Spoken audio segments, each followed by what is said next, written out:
오늘은 라멕이 맞이한 두 아내 가운데 하나인 실라라고 하는 그 사람의 이름에 이제 근거를 해서 그 이름을 이제 따라서 무엇으로 보호받으려는가 이런 질문의 제목을 좀 정해봤습니다. 무엇으로 보호받으려는가 이 제목으로 말씀을 전하려고 합니다. 말씀을 전할 때 먼저 이 신라와 그의 아들을 보면서 오늘 본문에 나온 사람이 무엇으로 이렇게 자기를 보호하려고 하는가, 무엇으로 보호받으려고 하는가, 이거를 이제 좀 살펴보려고 합니다. 그리고 나서 그러면 실제적으로 나를 보호하는 것은 무엇인가, 그거에 대해서 이제 말씀을 드리겠고요. 그 다음에 그렇다면 우리 그리스도인은 무엇으로 보호를 받으려고 해야 하나, 이것에 대해서 이제 말씀을 드리면서 오늘 말씀을 좀 정리하려고 합니다. 자, 우리 지난 시간과 이어지는 말씀이잖아요. 라멕이 두 아내를 취했죠. 인류 최초로 두 아내를 취했단 말입니다. 인류 최초로 일부 다처제를 시도한 사람이 라멕이란 말입니다.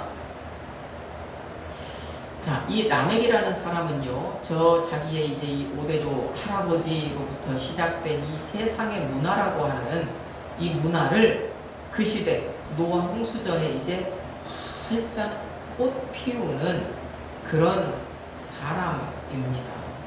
그렇게 세상 문화를 이제 이 라멕이 꽃을 피우는데, 그러면 세상 문화는 우리가 어떤 것으로 좀 나눠볼 수 있다고 했냐면, 첫째는 쾌락이다. 쾌락을 추구한다. 다른 말로 하면 세상의 문화는요, 즐기는 문화입니다. 그 다음에 두 번째, 세상의 문화는 뭐라고 그랬습니까? 힘을 중요시하는 문화이다. 힘의 문화이다.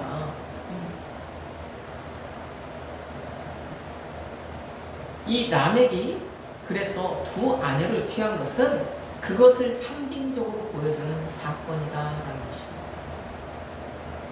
어떤 당시 사람이 많지 않은 그 시대, 어떤 다산의 의미로, 무엇인가 생산적인 의미로 이런 두 아내를 취한 것이 아니라, 당시 이제 막 그 일어나기 시작했던 그 세상의 문화, 피어나기 시작했던 그 세상의 문화를 이 사람이 활짝 꽃피우면서 세상의 문화가 무엇이다라는 것을 우리에게 이렇게 보여주는 상징적인 사건이 바로 두 아내를 취한 사건이라는 것이죠.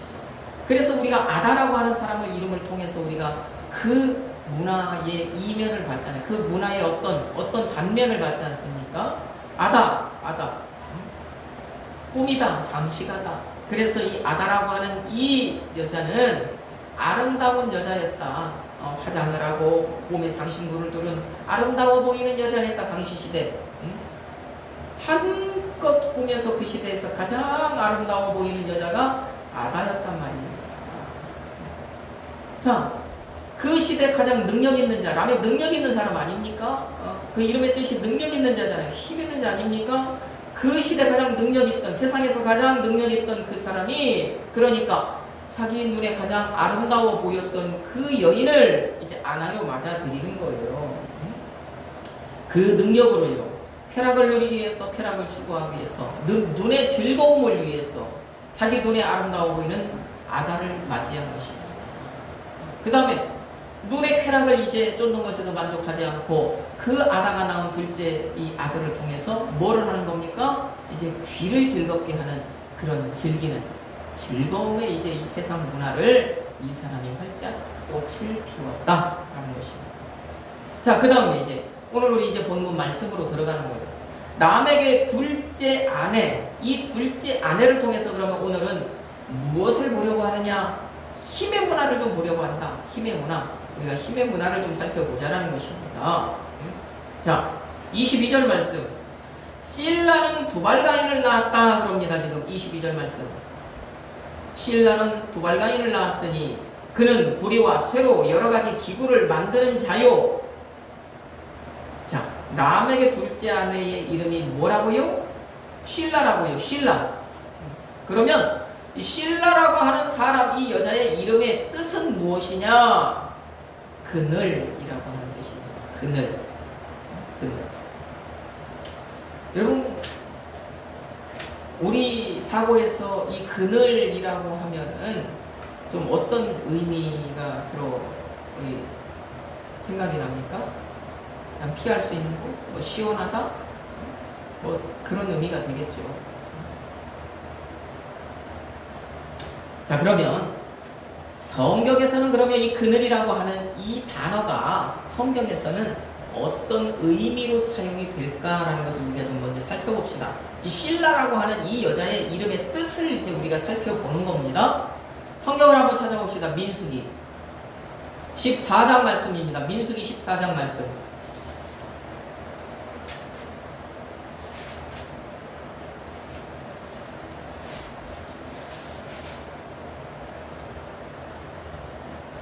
민수기 14장 9절 말씀을 우리 한번 찾았으면 같이 한번 읽어봅시다. 민수기 14장 9절 말씀 같이 읽습니다. 다만 여호와를 거역하지는 말라. 또 그 땅 백성을 두려워하지 말라. 그들은 우리의 먹이라. 그들의 보호자는 그들에게서 떠났고 여호와는 우리와 함께 하시느니라. 그들을 두려워하지 말라 하나. 자, 이 말씀, 지금 이 이야기의 배경이 뭡니까? 우리가 잘 알고 있는 이게 가데스 바네아 사건이잖아요.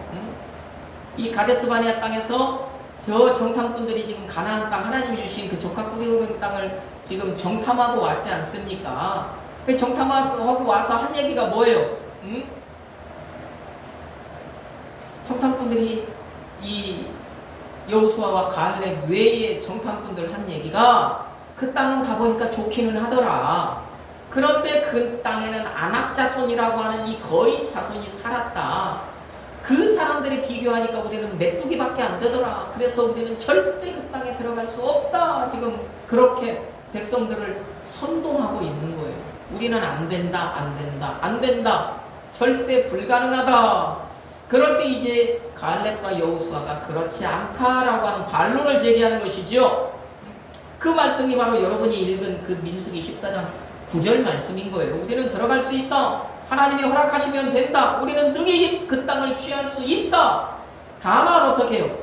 여호와만 거역하지 않으면 된다. 하나님이 이미 우리에게 주셨다고 했다. 그 말씀 믿고 가기만 하면 된다. 나머지는 하나님이 하신다. 이 얘기를 지금 하는 거잖아요. 자, 그러면 여러분이 읽은 그 민수기 14장 9절 말씀에 실라라고 하는 이 말의 뜻의 단어가 지금 들어있단 말입니다. 뭐겠습니까?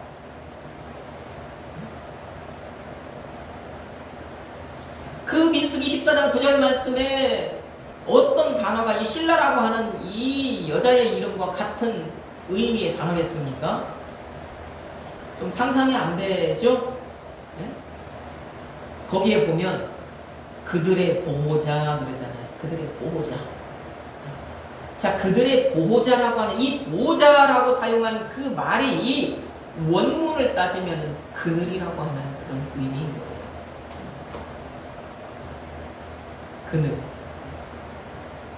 그래서 성경에서 그늘은 그러면은 어떤 의미로 사용이 되느냐? 그늘은 보호의 의미로 사용이 돼요. 보호의 의미. 여러분 구약 성경 어디를 읽으면서도 이 그늘, 이 그늘이라고 단어가 나오면 아, 이것은 보호를 의미하는구나 이렇게 생각을 하시면 되는 겁니다. 그러면 보세요. 세상 문화에서 지금 살아가는 이 라멕이 그 세상 문화를 꽃피우는 그 라멕이 보호라고 하는 그런 그늘, 보호라고 하는 이름을 가진 실라를 아내로 맞이해드렸다 하는 것은 그러면 이것은 어떤 의미가 되겠습니까? 그 사람은 세상의 어떤 것으로 자기를 보호하려고 하는구나. 우리가 이렇게 이해를 하면 되는 겁니다. 라멕이라고 하는 사람, 아, 세상의 어떤 것으로 자기를 좀 보호하려고 하는 그런 의도가 여기에 있었구나라는 그런 뜻이죠. 그러면 보십시오. 여러분. 자, 고개를 들어서 여기를 좀 한번 보세요. 세상에서 사람이 보편적으로 자기를 보호하기 위해서 하는 게 뭐예요? 뭘 합니까? 자기 보호하기 위해서 하는 것이? 저는 이미 여러분에게 답을 드렸다고 생각을 해요. 여러분, 세상에서 사람들이 자기를 보호하기 위해서 가장 보편적으로 가장 쉽게 하는 것이 뭡니까? 다름이 아니죠. 힘을 가지는 거죠. 힘. 나 보호하기 위해서, 나 스스로를 보호하기 위해서 힘을 갖는단 말입니다. 그래서 여러분, 세상의 문화는, 이 세상은요, 힘의 논리에 의해서 굴러가는 문화 아닙니까? 세상은 힘에 의해서 굴러가는 것이 아닙니까? 힘이 있느냐 없느냐 결국에는 그거잖아요. 그 힘의 종류가 무엇인지 간에 무엇이든지 간에 힘에 의해서 굴러가는 것이 그래서 세상이라는 것입니다. 그러면 또 하나 여러분에게 제가 질문을 드려볼게요. 힘을 가지기 위해서 힘을 가지기 위해서 또 그러면은 사람이 무언가를 만들어내잖아요.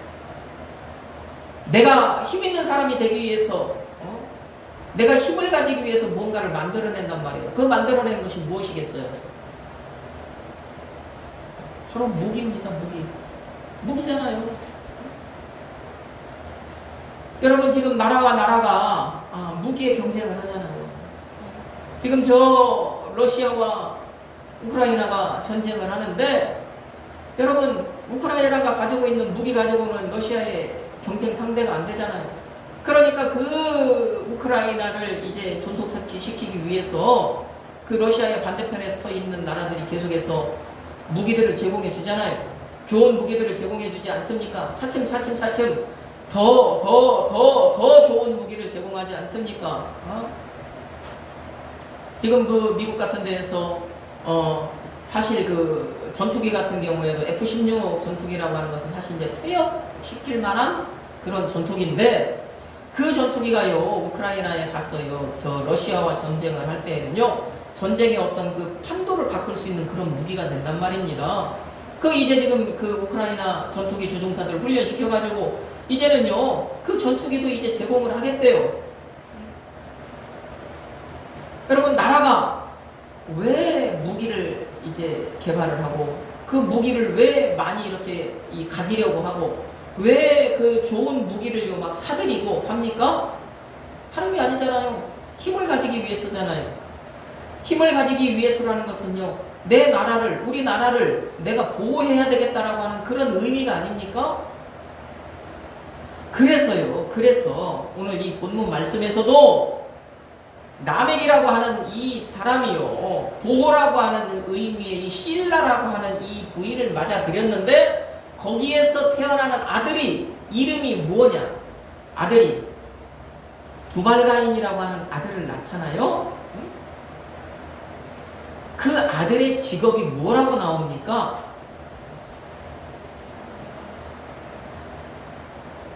뭐 한대요? 구리와 쇠로 여러 가지 기구를 만들었다 그런단 말입니다. 두발가인이. 여러분, 그러면 그 두발가인의 이름의 뜻이 뭐냐면 대장장이라고 하는 뜻이에요. 대장장이. 오늘날로 말하면 뚝딱뚝딱 두드려갖고 망치로 두드려갖고 뭔가 연장을 만드는 사람이지 않습니까? 그래서 그 이름에 걸맞게 이 두발가인이라고 하는 사람이 이제 그 대장장이 역할을 한단 말입니다. 자, 우리가 가진 성경, 지금 우리가 보고 있는 성경은 그가 구리와 쇠로 여러 가지 기구를 만들었다 그러죠. 22절 말씀에 보니까. 그런데 우리 앞에 보던 저 개역 성경이나 원문의 뜻을 보면 그렇지가 않아요. 거기에서 이 기구라고 하는, 우리 지금 보는 성경의 기구라고 하는 이 표현은 어떤 말이냐면 날카롭게 하다, 뾰족하게 하다라고 하는 의미입니다. 그래서 우리 개역 성경 예전에 보던 성경에 보면 날카로운 기구들을 만들었다 그런단 말입니다. 그러니까 뾰족한 것, 날카로운 것 칼 아닙니까? 뾰족한 건 뭐 창이나 화살이나 이런 것들 아니겠냐고요.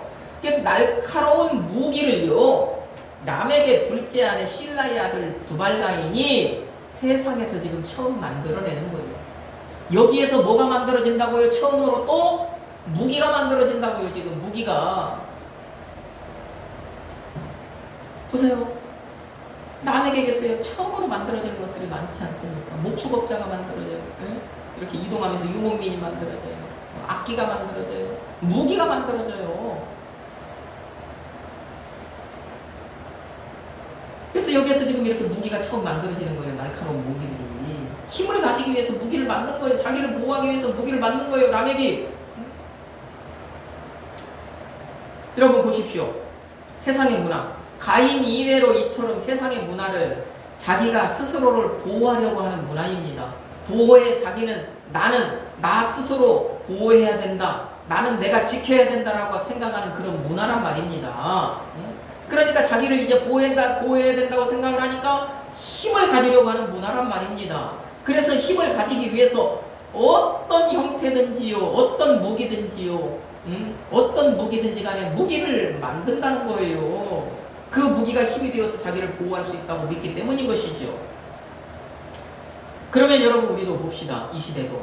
물론 나라와 나라가 어떤 그 전쟁에 사용하는 사람의 인명을 살상하는 대량으로 사람을 죽이는 그런 무기도 만들어내요. 그러면 여러분 한 사람 한 사람 여러분에게는 무기가 있습니까 없습니까? 여러분은 나를 지키기 위해서 어떤 무기를 만듭니까 안 만듭니까? 무기를 소지하고 있습니까 안 소지하고 있습니까? 아니라고요? 그렇지 않아요.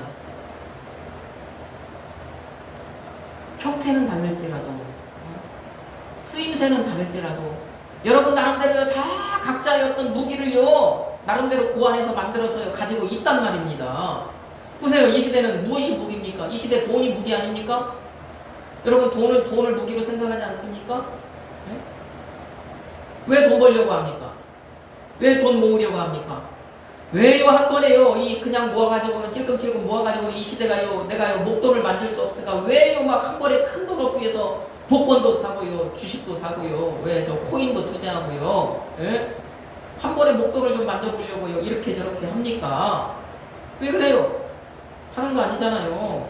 돈이 자기를 보호해 줄 수 있다고 생각하기 때문 아닙니까?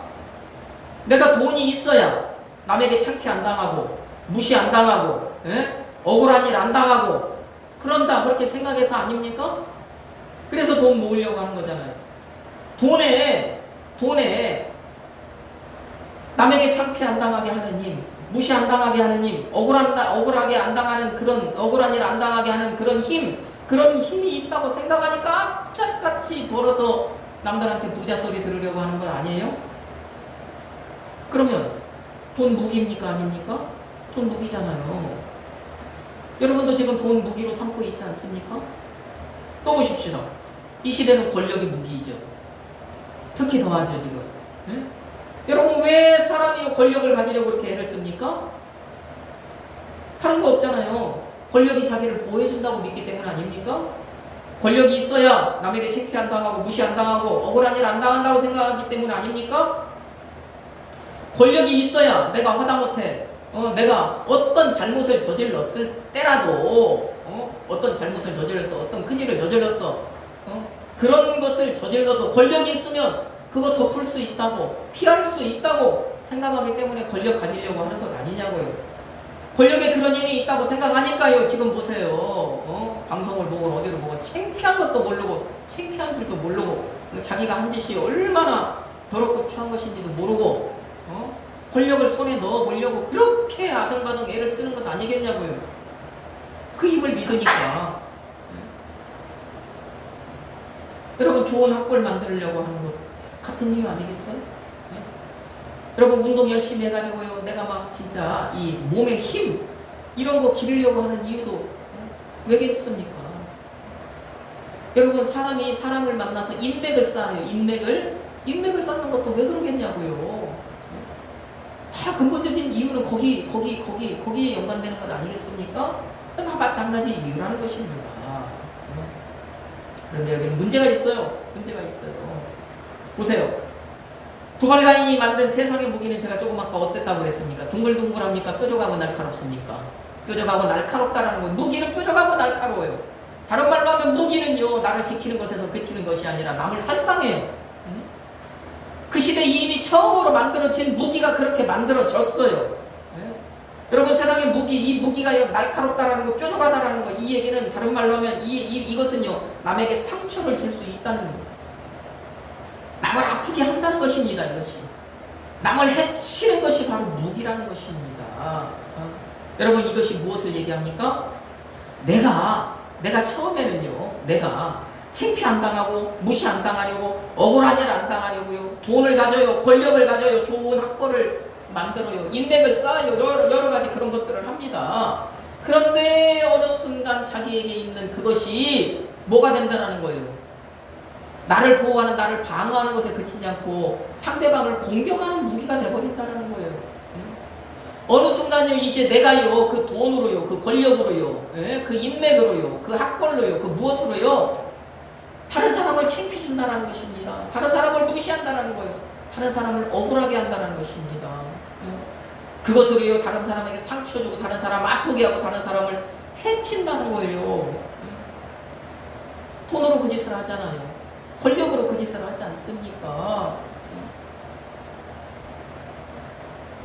여러분 지금 본문에서도요, 이 두발가인의 아버지 라멕이요, 무기 만들자마자 그 짓을 하고 있다는 거예요. 어쩔 수 없는 필연적이라는 것입니다. 이 무기라는 것은. 다시 말씀을 드리지만 라멕은요, 당시 세상 사람들 가운데 가장 능력 있는 사람이에요. 세상 문화에서 가장 능력 있는 사람입니다. 여러분 그 시대에 이 라멕 한 사람만 있었다고 생각하면 안 돼요. 성경에 기록이 안 되었다 뿐이지 이미요, 계속해서 지금 이 가인이라고 하는 사람도 자녀를 낳잖아요. 지금 이 시대 가인이 살아있는 시대입니다. 같이 살고 있는 시대. 그러면 가인의 아들 그 누구예요? 에녹부터 시작을 해서 지금 4대 5대가 흘러올 때까지 그 자손이 자손을 낳고 정말 번성을 했을 거 아니냐고 이 세상에서. 그런데 성경에서 이 라멕이 딱 기록됐다는 그 시대 가장 능력 있는 사람이라는 얘기예요. 이 사람이. 가인의 후예 중에 가장 뛰어난 사람, 세상 문화에서, 세상에서 가장 월등한 사람, 그런 사람이라는 거예요. 그러니까 대표적으로 지금 딱 기록을 한 겁니다. 그 라멕이, 당시 세상 사람들 가운데 가장 능력 있는 이 라멕이, 세상 문화에서 우두머리 자리에 있는 이 라멕이, 두발가인이 자기 아들이 만든 무엇을 가지게 되었어요? 무기를 가지게 되었잖아요. 지금 이 얘기는 뭡니까? 능력 있는 사람에게, 안 그래도 세상 최고의 지금 능력을 가진 사람이 무엇까지 가지게 된 거예요? 힘을 가지게 된 거잖아요. 무기는 힘이니까 힘까지 더하게 된 거예요. 능력과 힘을요, 이제 양손에 다 쥐게 되었단 말입니다. 라멕은요, 그 시대 누구도 범접할 수 있는 그 시대 최고의 권력자가 되어버린 거예요. 그런 그 권력자, 그런 그 권력을 가진 그가, 그 능력과 힘을 가진 그가 한 일이 뭐예요? 본문 23절 말씀 읽어보십시오. 23절 말씀 뭐래요? 같이 읽습니다. 라멕이 아내들에게 이르되 아담과 신라여 내 목소리를 들으라. 라멕의 아내들이여 내 말을 들으라. 나의 상처로 말미암아 내가 사람을 죽였고 나의 상함으로 말미암아 소년을 죽였도다. 네, 보세요. 그 사람은 세상에서 가장 능력 있는 사람이에요. 그 사람은요, 그 능력에 이제 더해서 그 아들이 만든 무기까지 손에 쥐었어요. 그래서 가장 힘 있는 사람이 되었단 말입니다. 그런데요, 지금 라멕은요, 자기를 보호해 보겠다고, 자기를 지키겠다라고 만든 그 무기로 뭘 한 거예요? 사람을 죽인 거예요. 다른 생명을 해한 거예요. 사람을 죽여놓고요, 자기 부인들, 자녀들을 지금 부르잖아요. 불러서 자랑하고 있지 않습니까? 네? 내 아들이 저 두발가인이 좋은 무기를, 이렇게 날카로운 무기, 뾰족한 무기를 만들어줘서 내가 그것으로 사람을 둘이나 죽였다 자랑하고 있잖아요. 여러분 보세요. 지금 그 무기로 라멕이 뭘 하고 있어요? 다른 사람의 상처 주고, 다른 사람을 아프게 하고, 다른 사람을 해치고 있는 것입니다. 여러분 우리 구약성경에 보면 야살의 책이라는 그런 책이 2번 정도 언급이 돼요. 성경에. 읽으면서 보셨나요? 기억이 납니까? 어떻게 본 기억이 있습니까? 저 여호수아서에도 보고 나오고요. 이렇게 그 해가 중천에 걸쳐서 떨어지지 않았다라고 하는 거기에도 한번 언급이 되고, 또 저 사무엘서인가 거기에서도 한번 언급이 되는 그 야살의 책이라고 하는 책이 있어요. 이게 뭐냐면 성경에서 다 기록하지 못한 그 이면의 이야기들을 이미 성경에서 그렇게 언급을 하고 있다는 거, 그 시대에 이미 그 책이 있었다는 얘기잖아요. 그 야살의 책이라고 하는 그 책이 지금까지도 이렇게 전해져 내려오거든요. 근데 그 책을 보면 거기에 이제 이 람에게 지금 우리가 읽어본 이 23절 말씀을 이제 23절, 24절 말씀을 언급한 내용이 그 책에도 나와요. 그 책에 의하면 라멕은 지금 사람인 줄은 모르고 죽였다는 거예요. 멀리 있는 어떤 물체를 보고 저것이 짐승이겠거니 하고 짐승을 이제 잡으려고 활을 쏜 거예요. 그 책에 보면 그렇게 나옵니다. 그렇게 설명되어 있습니다. 활을 쐈어요. 그러고 나서 이제 활을 쐈으니까 그게 활을 맞았으니까 자 내가 이제 활을 쏘아서 맞힌 것이 무엇인지 이제 보자고 가봤더니 그것이 사람이었더라는 거예요. 사람이었대요. 여러분 그러면 여기서 우리가 한번 생각을 해봅시다. 그냥 이건 실수라고 생각을 할 수는 있지만 근본적인 문제를 한번 생각을 해봅시다. 당신은 에덴 동산을 쫓겨났지만 우리가 이 노아 홍수 이전에는 사람들이 뭘 먹었던 시대예요? 당신은 채소와 나무에서 나오는 열매만 먹었던 시대 아닙니까? 그죠? 홍수 후에 저 창세기 9장에 갔어야 하나님께서 노아의 후손들에게 이제는 너희들이 동물을 너희들이 먹어도 된다. 동물까지도 너에게 먹을 거리로 준다. 바다의 동물 다 바다의 생선도 너에게 먹을 거리 준다 그랬단 말이에요. 그러니까 그 이전까지는요 하나님께서 동물을 사람에게 먹도록 허락한 적이 없다라는 얘기야. 그러면 먹도록 허락한 적 없다는 얘기는 그 동물을 죽이라고 했어요? 죽이라고 하지 않았을까요? 죽이라는 얘기가 없었다라는 얘기. 죽이면 안 된다라고 그랬습니다. 왜? 그 동물들도 번성해야 될 것 아닙니까? 사람이 번성하는 것처럼. 그런데요, 여러분이 지난 시간 봤지만 이미 4장에서 가인의 후손들은 동물을 잡아요, 안 잡아요? 아담의 둘째 아들 동물 잡잖아요. 자기 형이 목축업자였고 그 둘째 아들은 그 동물 잡아가지고 형과 같이 동물 잡아서 그것으로 악기 만들잖아요. 그 동물의 생명을 빼앗습니까? 안 빼앗습니까? 빼앗지 않습니까? 그리고 그 라멕이라고 하는 사람은 또 자기 아들이 만든 그 무기를 가지고 지금 사냥을 하고 있잖아요. 여러분 보세요. 왜요? 당신은 먹을 것이 필요한 것도 아닙니다. 에덴 동산은 쫓겨났지만 먹을 것이 없어서 내가 살기 위해서 사냥하는 시대 아니라는 거예요. 그럼 왜 사냥했습니까? 왜 동물을 죽였습니까? 왜 사냥을 하는 거예요? 왜 동물을 죽여서 악기를 만들었습니까? 즐기기 위해서. 여러분 왜 사냥을 했겠습니까? 재미로 하는 거잖아요. 재미로. 그것도 즐기기 위해서 아닙니까?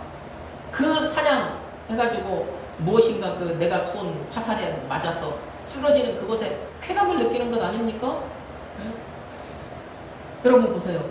우리가 이것을 통해서 지금 이 라멕 가족이 이 세상 문화를 꽃피웠던 그 시대가 얼마나 타락했는지, 하나님과 얼마나 관계없는 삶을 살아갔는지, 그런 것을 우리가 지금 여기서 볼 수 있다라는 것입니다. 라멕은 지금 그것을 한 거예요. 자기를 지켜보겠다고 무기를 만들었는데 그 무기가 이제 손에 들어오자 그것으로요. 다른 생명에 상처를 주고 다른 생명을 아프게 하고 다른 생명을 해치는 것입니다. 그러면 이 사람이 짐승에게 그런 짓을 했다면 사람에게도 그런 짓을 안 했겠냐고요. 사람에게도 똑같이 그것으로 사람을 상처 주고 사람 아프게 하고 사람의 생명을 해치는 용도로 사용한 거잖아요. 지금.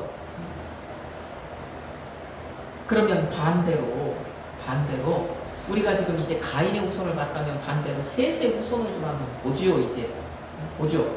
25절 말씀. 아담이 다시 자기 아내와 동침하며 그가 아들을 낳아 그의 이름을 셋이라 했으니 이는 하나님이 내게 가인이 죽인 아벨 대신에 다른 씨를 주셨다. 이렇게 이제 이야기를 합니다. 아담 부부가 아들을 다시 낳아요. 다시 낳습니까? 다시 낳습니다. 이제 아마 그 뒤로는 뭐 딸들만 낳았는지 어땠는지 모르겠지만 아들이 없었다가 다시 이제 이 아들을 낳고 그 아들을요 뭐라고 표현을 합니까? 다른 씨. 하나님이 내게 다른 씨를 주셨다 그러잖아요. 다른 씨. 여러분 그러면 다른 씨라는 것은 이 셋이라고 하는 이 아들은 아벨처럼 허무한 씨가 아니라는 거죠. 허무한 씨가 아니라는 얘기입니다. 다른 씨를 주셨다. 가인과 같이 타락한 씨가 아니라는 얘기죠. 그 다른 씨라고 하는 그 얘기 속에는 많은 의미가 들어있는 거예요. 허무하지 않다. 저 타락한 그런 씨가 아니다. 정말 그것과는 정반대의 씨를 주셨다라고 하는 것입니다. 그래서 이 다른 씨라고 하는 이 말이 성경이 이제 이 뒤로 가면은요, 그 다른 씨라고 하는 대신에 뭐 약속의 씨, 약속의 자녀, 약속의 아들. 아브라함에게 하나님 계속 그 얘기 하시잖아요. 내가 너에게 씨를 주어 이 씨는 뭐가 다를 것이다. 그쵸? 약속의 자녀, 약속의 씨. 이게 바로 다른 씨라고 하는 거예요. 그러면 자, 우리가 오늘 말씀을 생각할 때 오늘 본문 말씀의 맥락에서 가인의 씨와 이 다른 씨, 다시 말하면 약속의 씨의 차이점은 무엇이겠는가? 오늘 말씀의 맥락에서 볼 때 사람이 무엇으로 보호받으려고 하는가라고 하는 그 차이. 다른 점이 바로 그거예요. 저 가인의 씨는 무엇으로요?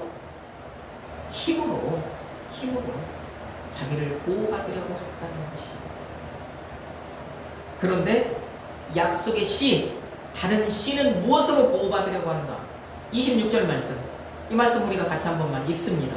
셋도 아들을 낳고 그의 이름을 에노스라 하였으며 그때의 사람들이 비로소 여호와의 이름을 불렀더라. 아멘. 자, 셋의 아들 에노스.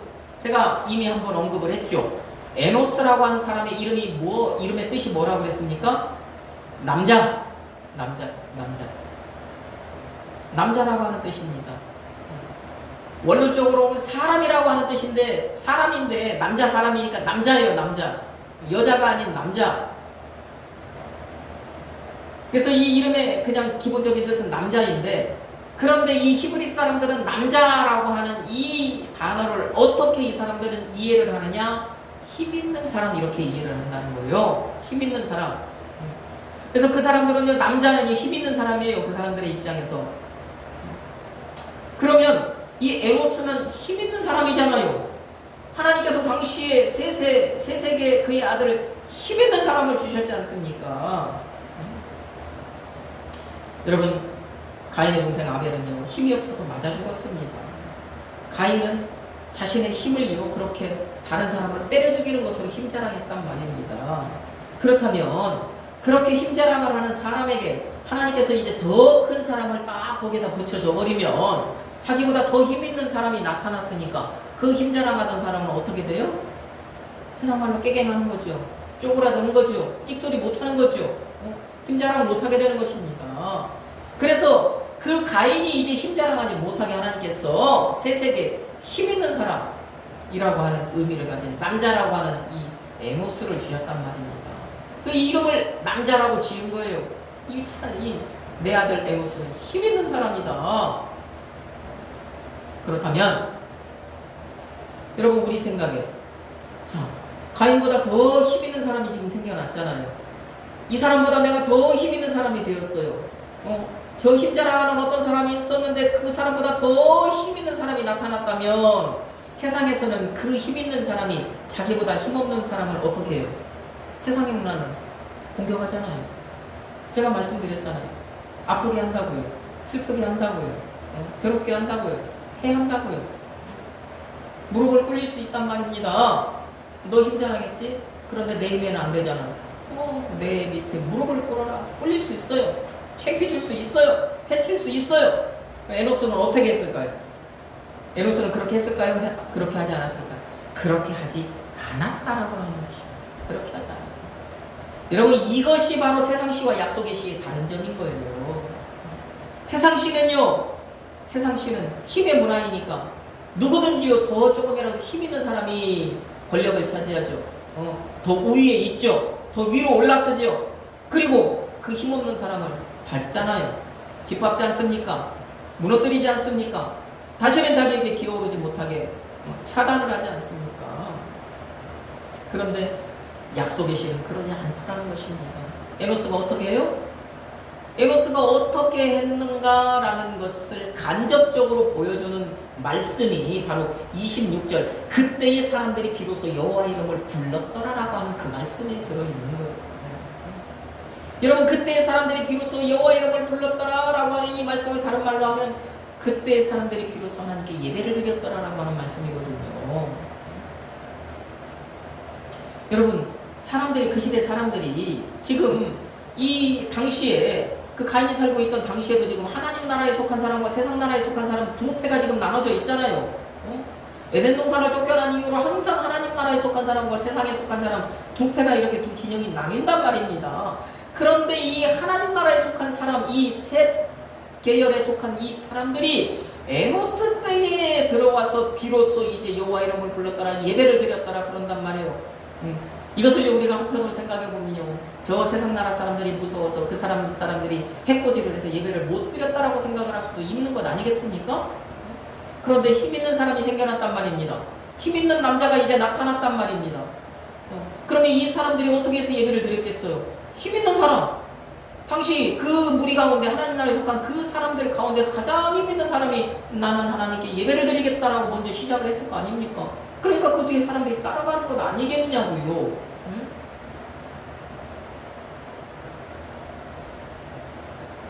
그렇게 예배가 그 시대에 시작이 된 거예요. 에노스 시대에. 여러분 예배가 뭡니까? 그 말씀에 보니까 여호와 이름을 불렀더라. 예배는 뭡니까? 하나님의 이름을 부르는 게 예배 아니겠습니까? 하나님을 찾는 것이 예배 아니겠습니까? 하나님을 내가 있는 곳에 모셔 초청하는 것이 예배 아니겠습니까? 그 시대에 이 에노스가 그랬단 말입니다. 보세요. 에노스는 태생에 힘 있는 사람이잖아요. 태생에 힘 있는 사람 아닙니까? 태어날 때부터 힘 있는 사람. 그래서 이름이 남자 아닙니까? 세상의 관점에서는요, 그 힘으로 자기 자신을 충분히 보호할 수 있는 사람인가요? 아닌가요? 세상 문화의 관점에서는 그 사람은요, 자기 자신 충분히 보호할 수 있는 사람이에요. 그런데 그 사람이 왜, 무엇이 아쉬워서, 왜 하나님의 이름을 부릅니까? 왜 예배드립니까? 왜 하나님을 찾습니까? 왜 하나님을 자기에게로 이렇게 초청을 합니까? 그 이유는 다른 것이 아니라고요. 자기를 보호하는 것은요, 자기에게 있는 힘이 아니라 무엇이다? 하나님이다. 자기의 힘이 자기를 보호하는 것이 아니라요, 하나님께서 나를 자기를 보호한다. 그것을 지금 고백하는 거예요. 여러분, 보호는 그늘이라고 그랬잖아요. 자기의 힘이 자기를 지킬 수 있는, 자기를 보호해주는 그늘이 되는 것이 아니라 하나님의 날개가 그늘이 된다는 것을 지금요, 이 에노스는 예배를 통해서 고백한 것 아니겠냐고요. 응? 에노스가 예배를 통해서 그런 믿음의 고백을 할 때 그 시대 다른 사람들도 그 믿음에 동참한 것 아니겠습니까? 여러분, 이제 말씀에 좀 이제 이 결론을 좀 이제 내보겠습니다. 이제 말씀을 이제 좀 정리를 좀 한번 해보겠습니다. 여러분, 이 자리에 있는 여러분은요, 세상 시입니까? 다른 시입니까? 다른 시입니다. 그럼 여러분은 약속 밖에 있는 자녀입니까? 약속의 자녀입니까? 약속 안에 있는 약속의 자녀입니다. 여러분, 그렇다면 여러분은 세상의 시와 여러분 다른 시인 여러분은 세상 시와 다른 여러분, 과연 여러분을 무엇이 여러분을 보호한다라고 생각을 하십니까? 약속의 자녀라고 여러분 입술로 지금 고백을 했는데 그 고백을 한 여러분 무엇으로 지금 여러분이 보호받는다고 생각을 하십니까? 다르게 말씀을 드려볼까요? 그리스도인이라고 하는 여러분은요, 여러분 자신을 보호하기 위해서 여러분 가슴에 어떤 무기를요 품고 살아가고 있습니까? 돈입니까? 권력입니까? 학벌입니까? 지식입니까? 사람입니까? 그것들이 힘이 되어서 여러분을 지켜줄 것으로 생각을 하니까 아니라는 것이죠. 아니라는 것이죠. 여러분, 저 실라라고 하는 사람의 이름이 그늘이라고 말씀을 드렸잖아요. 그런데 그 실라라고 하는 말에는 다른 의미도 하나 들어있어요. 그게 뭐냐? 같은 맥락인데 그림자라고 하는 의미예요. 그림자. 성경에서 그림자는요, 항상 어떤 의미로 쓰이느냐? 성경에서 그림자는요, 헛되고 헛된 의미로 사용됩니다. 내 인생은 지나가는 그림자다, 그림자다. 저 욥이요, 그 온갖 그런 그 시련 속에서 그런 고백을 한단 말입니다. 여러분이 혹시 그것들이 나를 지켜줄 것으로 내가 그것으로 보호받을 것으로 생각하고 그것을 가슴에 품고 있다면 천만의 말씀을 합니다. 그건 한순간에 지나가는 한순간에 사라지는 그림자와 같다라는 것입니다. 여러분 시편 기자가요 저 시편 121편 5절 말씀에서 여호와는 너를 지키신 분이시다.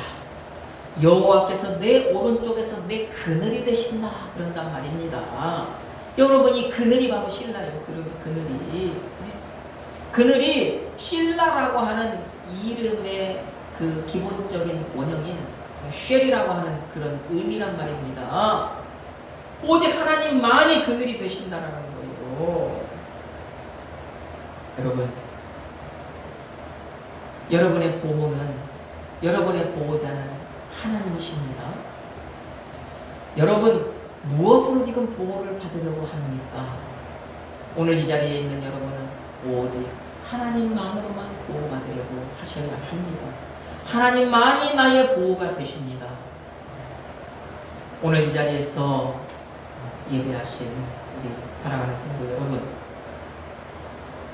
우리에게는 주님만이 나의 그늘이시라는 이런 고백이 있기를 주님의 이름으로 축복합니다. 여러분 정말 이 고백이 있으려면 성령 충만함이 있어요. 그래서 성령 충만해서 오직 예수님만이 나의 보호자라고 하는 사실이 여러분에게서 그렇게 고백되어지기를 주님의 이름으로 축복합니다. 여러분 가슴에 오직 예수 그리스도라고 하는 힘, 여러분 가슴에 오직 예수 그리스도라고 하는 그런 무기만을 품고 그것만을 보호자로 삼고 여러분이 살아가시기를 주님의 이름으로 축복합니다. 그래서 그 믿음으로 인해서 여러분 정말 언제나 어디서나 그분의 보호하심을 풍성하게 받아 누리시기를 예수 그리스도의 이름으로 축복합니다. 아멘.